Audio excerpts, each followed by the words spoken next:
Assalamualaikum warahmatullahi wabarakatuh.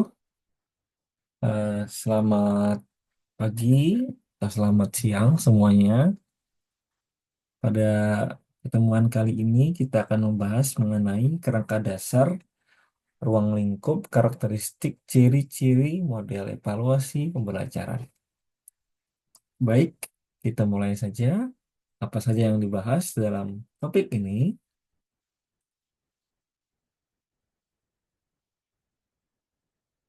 Pertama, kita akan membahas mengenai definisi dan ruang lingkup evaluasi pembelajaran, kemudian karakteristik, model evaluasi pembelajaran, dan terakhir implementasi model evaluasi dalam pembelajaran.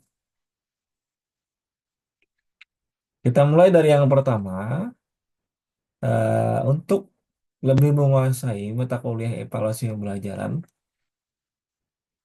maka sebaiknya kalian semua emang harus mengenal detail tentang definisi dan ruang lingkup evaluasi tersebut. Sebagaimana yang saya jelaskan pada pertemuan pertama dari pengertian evaluasi pembelajaran, yang mana pengertiannya adalah proses sistematis ya, artinya secara teratur atau secara terukur ya, untuk menilai kemampuan seseorang, baik itu untuk peserta didik ataupun semua siswa-siswi yang ada di dalam satuan pendidikan. Untuk fungsi dan tujuannya tidak perlu saya jelaskan lagi karena secara definisi sama saja seperti yang telah saya jelaskan di pertemuan pertama. Kita mulai pada tahapan proses. Jadi jika Anda sebagai guru, kemudian Anda ingin melakukan sebuah evaluasi, maka kalian semua itu harus benar-benar merencanakan apa yang ingin kalian nilai. Kemudian bagaimana cara mengumpulkan datanya, bagaimana menganalisis, dan nanti hasil dari evaluasi tersebut itu harus disampaikan kepada seluruh peserta didik atau mungkin kepada pihak yang berwenang atau yang terkait, misalkan orang tuanya atau para guru ya, atau kepala sekolah dan lain-lain. Sehingga dengan hasil evaluasi itu bisa dijadikan acuan untuk kebijakan selanjutnya. Mungkin ada yang diperbaiki dari prosesnya, kemudian bagaimana supaya lebih efektif ke depannya. Jadi hasil evaluasi itu menjadi acuan. Untuk komponennya masih sama ya. Ada tujuan evaluasi, kemudian alat, bagaimana tekniknya, bagaimana menganalisis dan menggunakan hasil evaluasi itu. Bagian 2, karakteristik model evaluasi pembelajaran. Nah, seperti yang pernah saya bilang, dalam evaluasi itu ada validitas dan reliabilitas. Jadi alat dari evaluasi itu harus benar-benar mengukur apa yang diukur.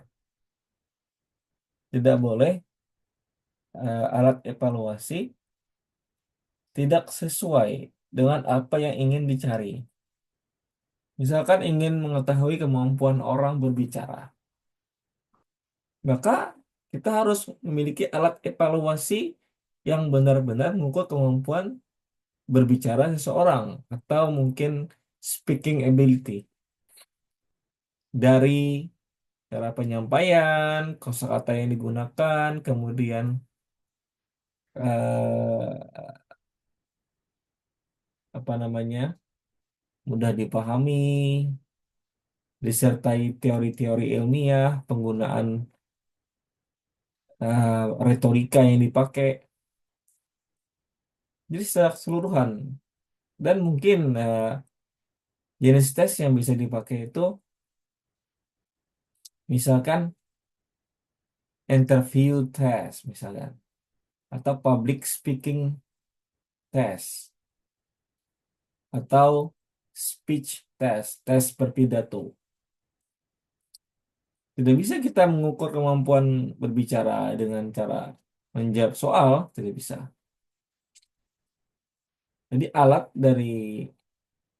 eh, alat dari evaluasi yang kita pakai itu harus benar-benar tepat mengukur apa yang mau diukur gitu. Harus tepat sasaran. Nah, sehingga nanti hasilnya itu benar-benar valid atau tepat ya. Kemudian selain valid, idealnya juga eh, evaluasi itu harus reliable. Dia konsisten.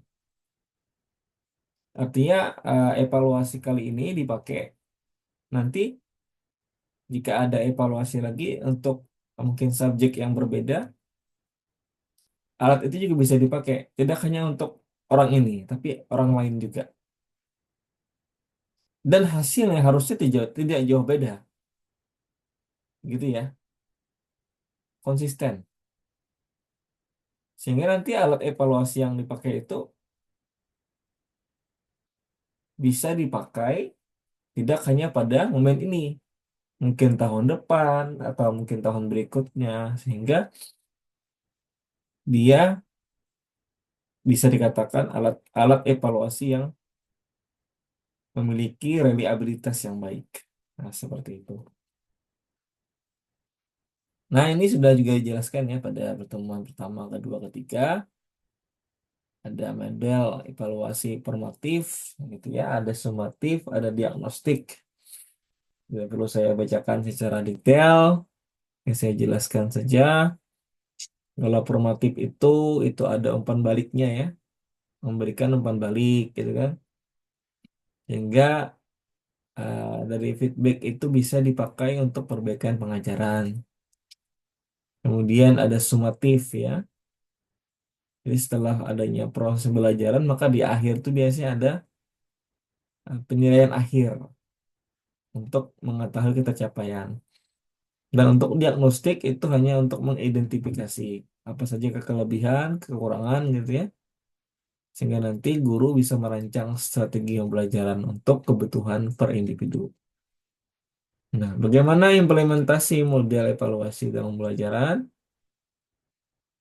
Ini ada empat, empat implementasi. Kalau ada persiapan dan perencanaan, planning ya.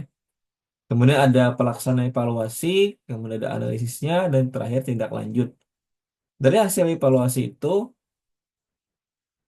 harus benar-benar ditindaklanjuti supaya nanti dia bisa memperbaiki proses pembelajaran untuk ke depan supaya dia lebih efektif.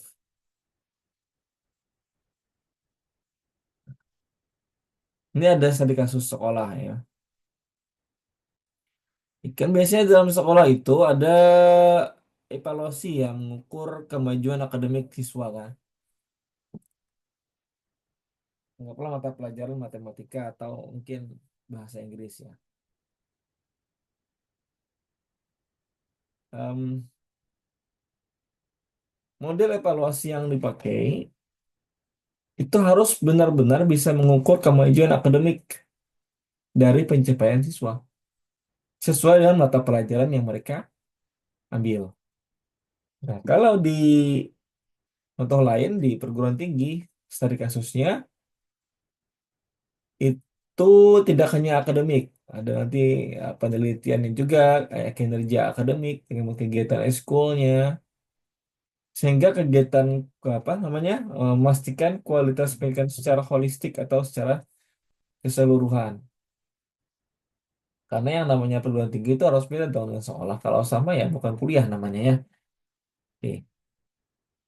Nah itu tambahan materi dari saya. Mungkin silakan kalian berikan komentar ya di kolom komentar mengenai konten yang saya buat tentang evaluasi ini. Semoga bisa dimanfaatkan.